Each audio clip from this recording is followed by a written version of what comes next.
Assalamualaikum warahmatullahi wabarakatuh. Pertemuan kali ini kita masih membahas mata pelajaran produk kreatif dan kewirausahaan dengan KD 3.11 mengenai evaluasi kegiatan hasil usaha dengan materi pokok evaluasi internal. Evaluasi hasil usaha terbagi menjadi dua, evaluasi internal dan evaluasi eksternal. Evaluasi internal yaitu kekuatan dan kelemahan yang berada di dalam perusahaan tersebut. Berikut merupakan beberapa bagian dari faktor internal yang dapat dievaluasi. Yang pertama adalah produk dan perangkatnya, yang kedua sumber daya keuangan, yang ketiga sumber daya manusia, yang keempat properti teknologi terkini, yang kelima kepercayaan masyarakat terhadap perusahaan, yang keenam kemampuan pemasaran, dan yang terakhir adalah kemampuan distribusi. Sebelum melakukan evaluasi internal, ada beberapa hal yang perlu kita ketahui terkait dengan evaluasi internal usaha. Yang pertama adalah mempertahankan kekuatan-kekuatan yang dimiliki usaha dan juga memiliki target meningkatkan pencapaian hasil usaha selama ini. Selanjutnya adalah memperbaiki kekurangan dan mencari solusi untuk perbaikan sehingga tidak menjadi kelemahan yang terus-menerus. Yang ketiga, membuat strategi-strategi baru untuk meningkatkan kekuatan dan mengatasi kelemahan pada usaha. Yang keempat, membuat jadwal pelaksanaan strategi. Evaluasi dan strategi yang sudah dibuat tetapi tidak dilaksanakan tidak akan ada artinya untuk usaha. Dan yang terakhir adalah melakukan pelaksanaan strategi sesuai jadwal waktu yang ditetapkan. Kemudian kembali melakukan evaluasi pada waktu yang telah ditetapkan. Berikut adalah contoh analisis kekuatan dan kelemahan pada faktor internal usaha.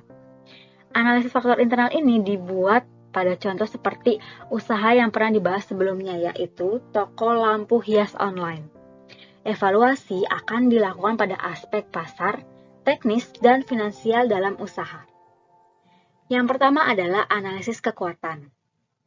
Kekuatan yang pertama, produk lampu hias ini diminati tidak hanya di kalangan rumah tangga dan pekerja, tapi juga disukai oleh anak muda.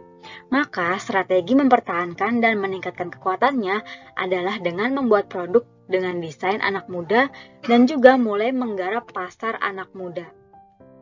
Kemudian, analisis kekuatan yang kedua adalah terjadi peningkatan penjualan dari 50 unit menjadi 90 unit di bulan kedua dan 120 unit di bulan ketiga. Maka, strategi untuk mempertahankan dan meningkatkan kekuatan adalah mempertahankan dan terus meningkatkan penjualan dengan pelayanan yang memuaskan. Analisis kekuatan yang ketiga adalah penjual rata-rata setiap hari sudah mencapai 5 unit di bulan keempat. Artinya sudah mencapai target yang diharapkan.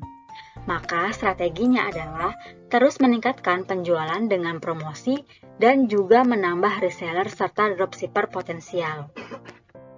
Evaluasi aspek pasar selanjutnya adalah analisis weakness atau kelemahan.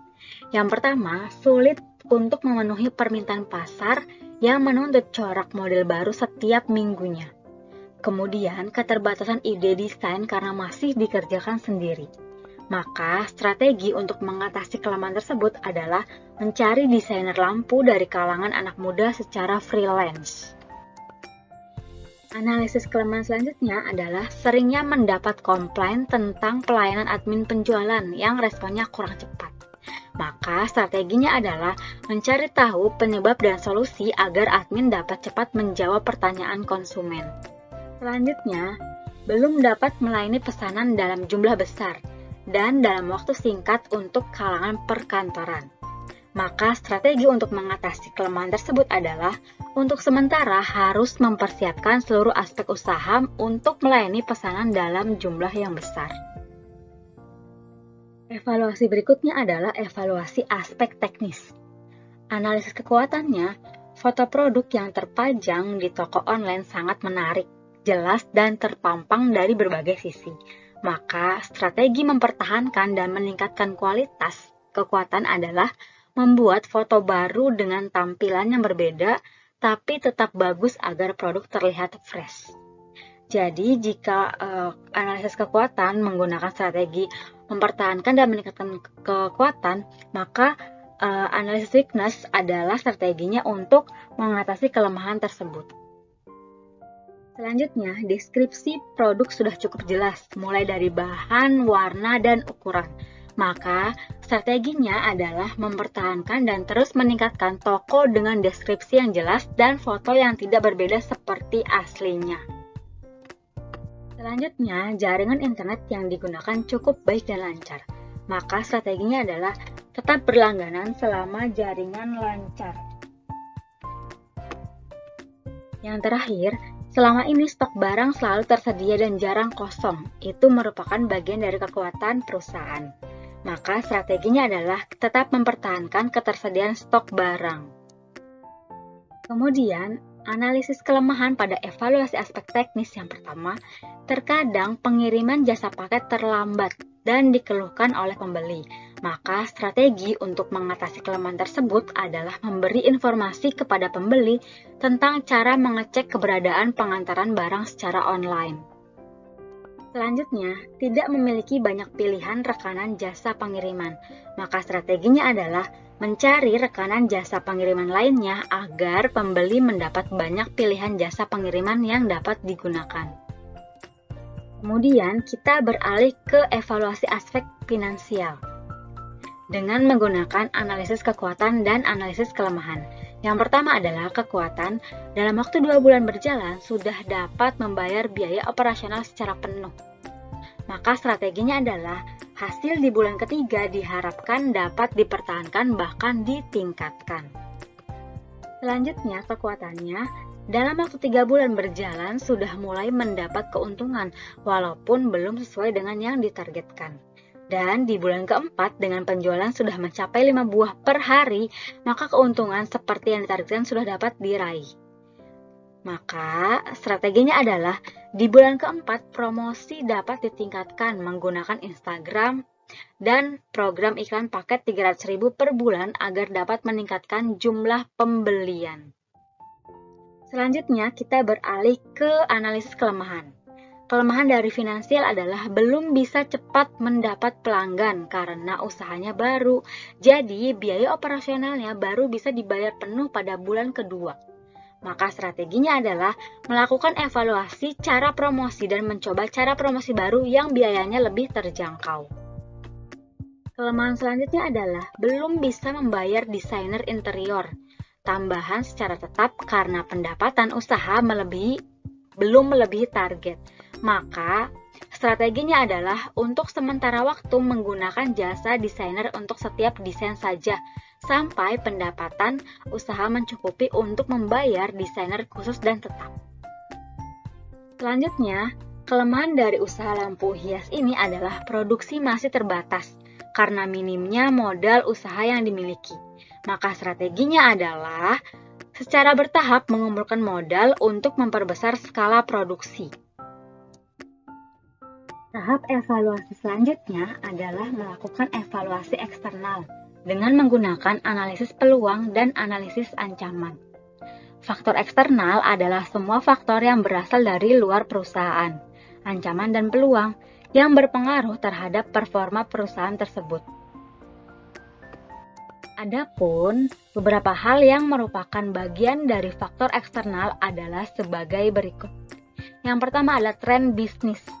Tren bisnis ini sesuatu yang lagi hits, berasal dari luar perusahaan. Kedua adalah budaya masyarakat.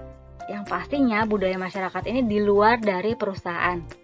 Misalnya saya punya perusahaannya di Jakarta, berarti budaya masyarakatnya adalah budaya masyarakat Jakarta. Kemudian adalah kondisi sosial, politik, dan ideologi di suatu tempat tersebut.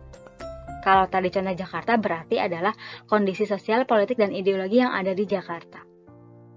Kemudian adalah kondisi perekonomian negara.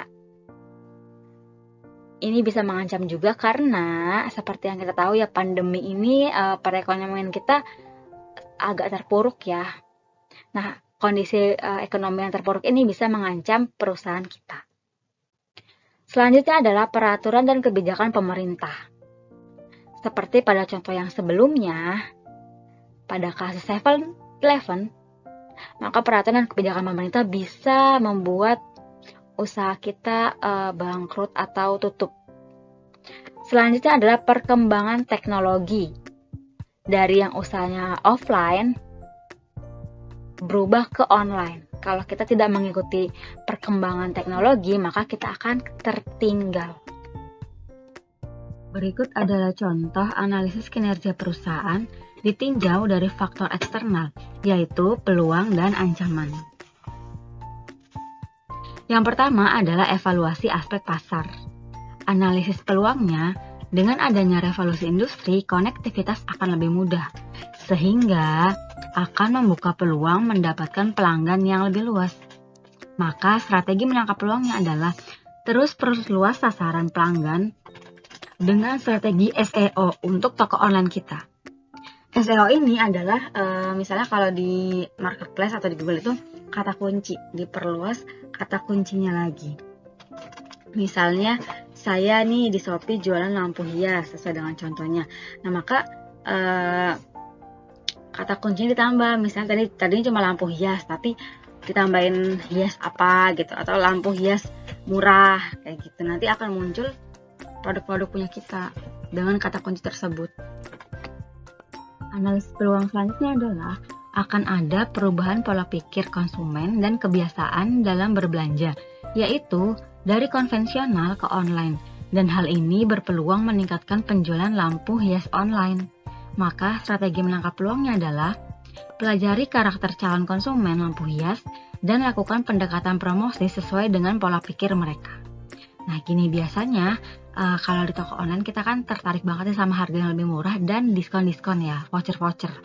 Nah, makanya kita buat misalnya voucher toko atau voucher produk untuk toko kita gitu, untuk menarik lebih banyak konsumen. Selanjutnya adalah teknologi digital dan jaringan internet yang semakin baik akan membuat peluang akses pada toko online kita semakin baik juga. Maka strategi menangkap peluangnya adalah terus tingkatkan penjualan dengan promosi-promosi yang dapat menarik konsumen online. Selain pakai voucher, bisa juga nih kalau di Shopee pakai harga coret. Padahal sebenarnya harganya nggak diskon, tapi dicoret aja biar kelihatannya diskon gitu misalnya. Terus pakai apa yang bundling atau flash sale gitu ya. Kemudian evaluasi aspek pasar dari analisis ancaman. Yang pertama, dengan kemudahan konektivitas akan lebih mudah bagi pesaing untuk meniru produk lampu hias hasil usaha. Strategi untuk mengatasi ancaman adalah tetap kreatif, inovatif, dan menghasilkan produk orisinil. Lama-kelamaan pembeli akan tahu mana usaha yang produknya kreatif dan orisinil dan mana yang cuma meniru aja. Nah, ini maksudnya adalah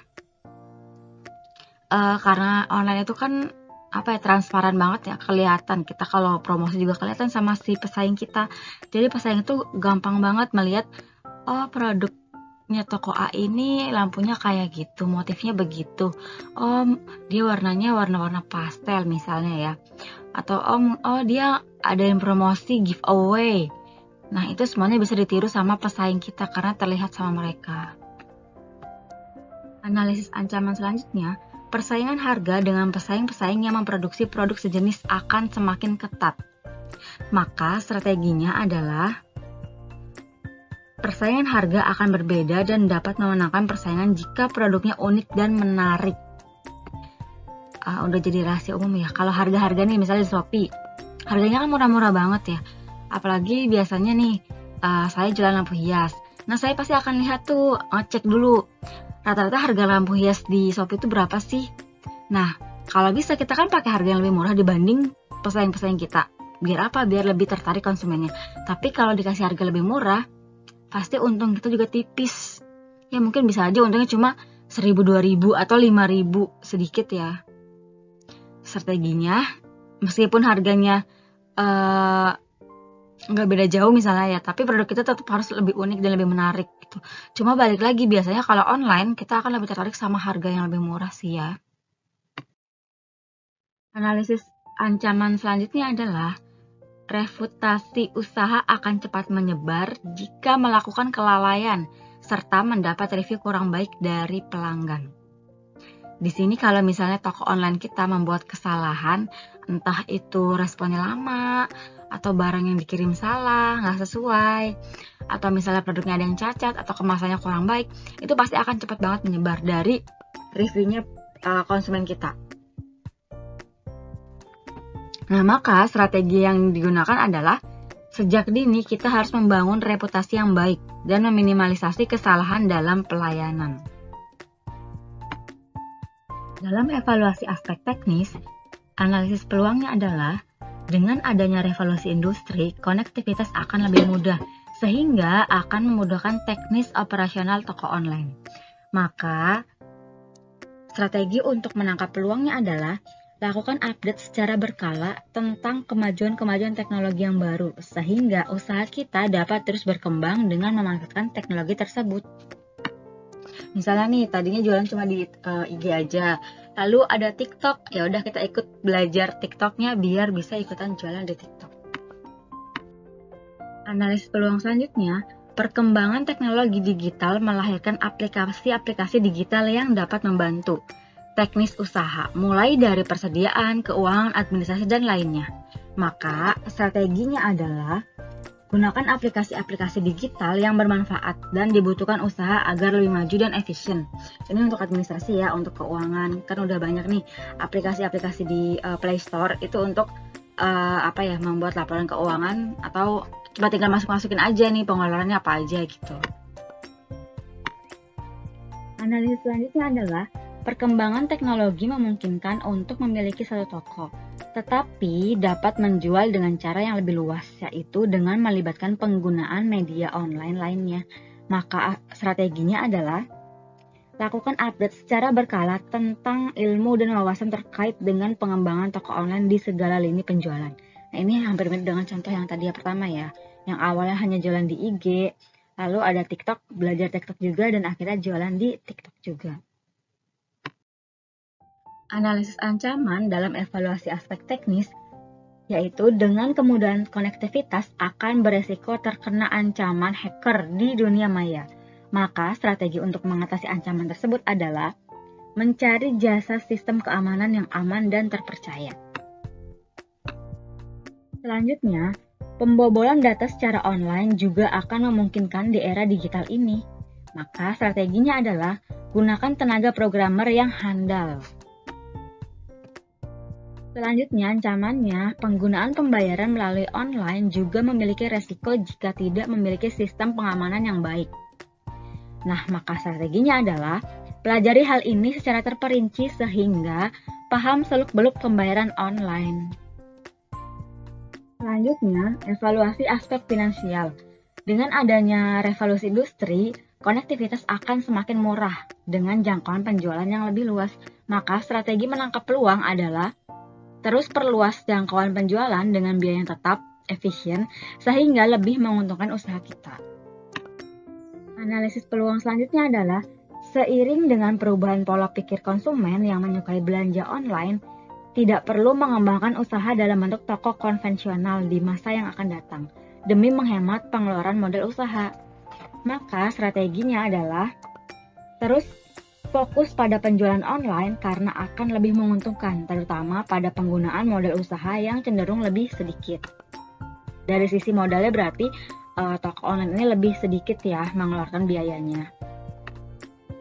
Dari sisi analisis ancaman dan aspek finansial, analisisnya adalah ketatnya persaingan harga pada perdagangan online akan membuat persentase keuntungan usaha semakin dikit.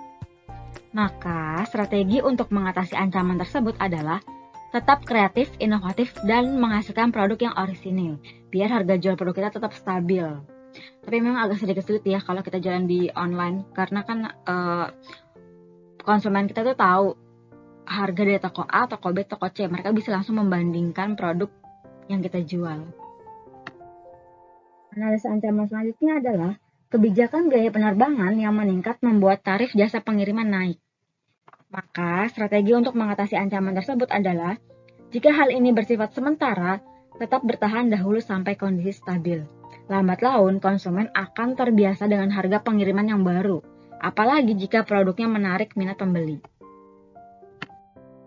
Setelah selesai melakukan evaluasi, langkah selanjutnya adalah melakukan tindakan dari hasil evaluasi tersebut. Tindakan-tindakan yang perlu dilakukan setelah melakukan evaluasi, ancaman dan peluang antara lain sebagai berikut. Yang pertama adalah merespon evaluasi yang menyatakan adanya peluang-peluang baru yang dapat meningkatkan pengembangan usaha kita. Lalu yang kedua, mempersiapkan strategi-strategi untuk merespon peluang-peluang baru yang berpotensi untuk mengembangkan usaha kita. Jadi misalnya gini, peluangnya itu adalah internetnya mulai stabil, jadi kita ada toko online. Nah, itu adalah strategi untuk menyiapkan merespon peluang yang ada dari toko konvensional beralih ke toko online. Selanjutnya adalah membuat strategi persiapan untuk mengatasi ancaman ketika waktunya tiba. Ancamannya itu kan tadi kalau di online itu harga ya, soal harga. Berarti kita harus buat promosi yang lebih menarik atau produk yang lebih menarik dibanding pesaing kita. Selanjutnya adalah membuat jadwal pelaksanaan strategi, khususnya untuk peluang. Evaluasi dan strategi yang sudah dibuat tetapi tidak dilaksanakan tidak akan ada artinya untuk usaha kita. Dan yang terakhir adalah melakukan pelaksanaan strategi sesuai jadwal waktu yang ditetapkan untuk merespon peluang dan tetap melakukan persiapan strategi untuk ancaman yang datang sewaktu-waktu.